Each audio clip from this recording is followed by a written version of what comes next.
Hey everyone, and welcome back to Brian's Horror Movies for Life YouTube channel, and welcome to this horror TV series, The Haunting of Hill House review video. So in this video, we're going to take a look at the first two episodes of The Haunting of Hill House, which aired in 2018 on Netflix. So if you missed my intro video, there's 10 episodes altogether, and we're going to go ahead and do 5 videos, taking a look at 2 episodes in each review video.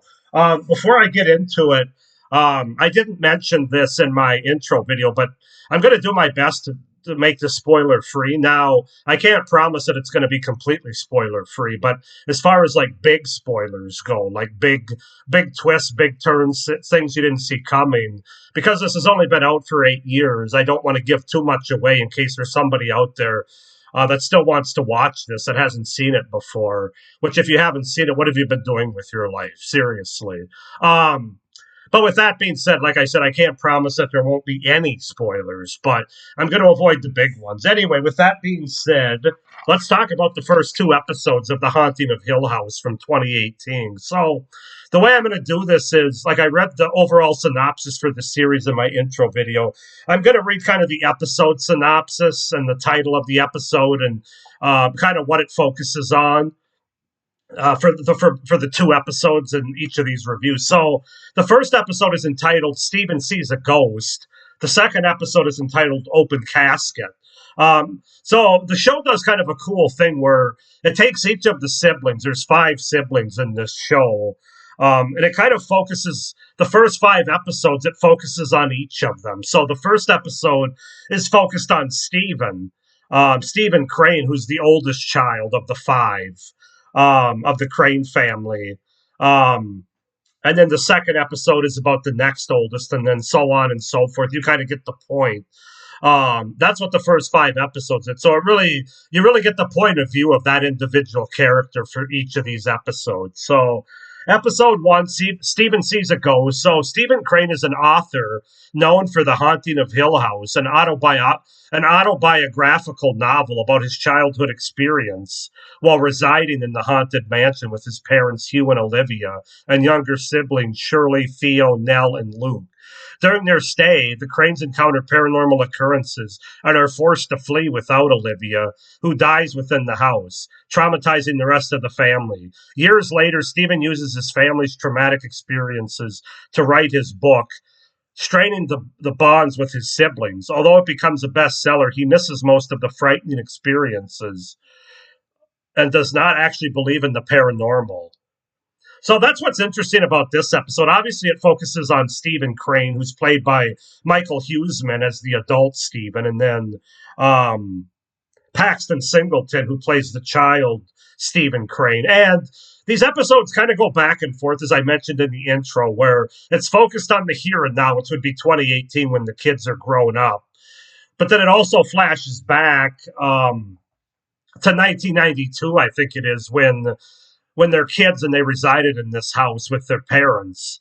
And it's just done so well. This is an episode. Steven's an interesting character because even though he lived it, he doesn't believe it. He doesn't believe in the paranormal as it says here. He tries to give an answer for everything. Like he's meeting with this woman who's, I think her husband was killed in an accident a few years earlier, and she claims to have seen him hanging in her bedroom. And Steven's like, nah, this was, you want to see him, you wanted to see him. It's not that he was actually there. And so he really doesn't believe in the paranormal, which is interesting for a character that actually lived it and lost a close family member as a result of it. But yeah, and then in addition to that, we also get the gist of the other characters as far as where they're at. Even though the focus of this episode isn't on them, it's on Steven. Um, Theo meets a woman at a nightclub. Stephen and Shirley get missed calls from Nell, who calls Hugh and expresses concern for Luke, who's basically become a drug addict. Stephen returns home and finds Luke attempting to steal from him and gives him money instead. Um, And then this episode ends in a really cool way, which I'm not going to give away. But let's just say that the first time I watched this, it totally blew me away. And um, Stephen encounters somebody in his apartment or his home. Um, yeah, I don't want to say too much about it, but uh, it really, it really, it really ends the first episode in a very effective and gripping kind of way. But yeah, it's kind of the episode that just kind of sets everything up, allows us to meet our characters both when they were young and mostly when they're old, and kind of where they are now and kind of what happened. That's what this episode does, mostly through Stephen Crane's point of view. Again, played by Michael Huseman or how no Huseman. So I really like the first episode. Like I said, especially the ending. It's a great way. It's a great introduction sort of episode to start off this series. Then the second episode is entitled "Open Casket," and this one focuses on Shirley. Shirley Crane, who's the oldest daughter, second oldest sibling, and she's played by Elizabeth Reeser as the older version, and then Lulu Wilson actually plays her as the child. Version. And I think I like this episode even more than the first one, just in terms of how we get to know Shirley. There's a lot of childhood flashbacks having to do with this box of abandoned kittens that she finds around the house. And she takes them in, and they end up one by one, they end up dying basically, and that deeply affects her. And she obsesses over why she could not fix them. And then later, during Olivia's funeral, after they skedaddle out of Hill House when the siblings are still kids, she doesn't want to go up and see her mom in the casket, and then she's taken by the hand of the mortician, and she walks up there and she sees her mom looking exactly like she did, and she says to the mortician, "You fixed her." So it's just the parallels and how it connects to what Shirley does now, which, spoiler alert, she's a mortician along with her husband. They own like a mortician service. She's a mortician that works on the bodies, and he deals with more of the finances of it. Um, it's just a very interesting parallel there, that she finds a mortician that was able to fix her mom, and then she wants to do that as an adult, and so she does.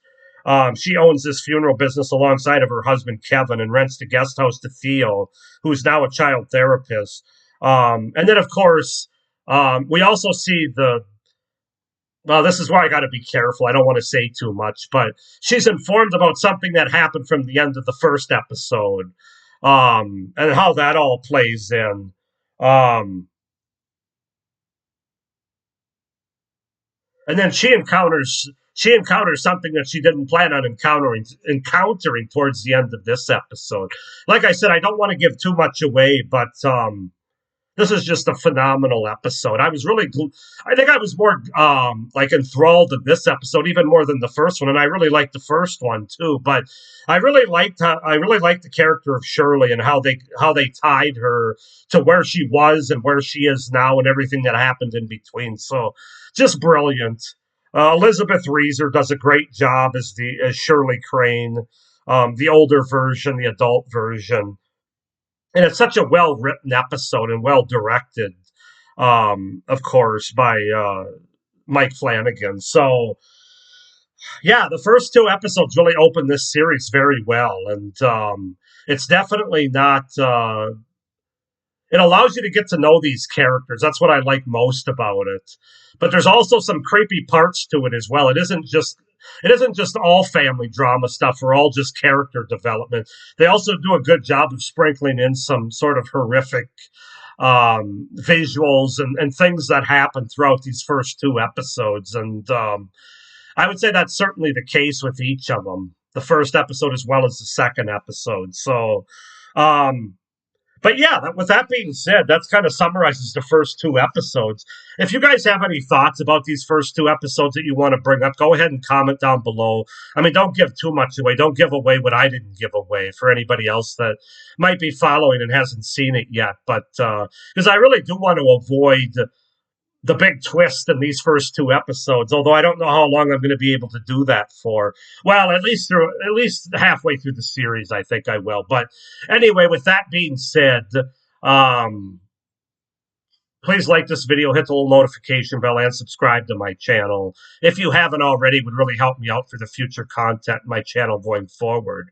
But that's 2 episodes down, 8 more to go. I'll have another review video in a couple of days to take a look at episodes 3 and 4.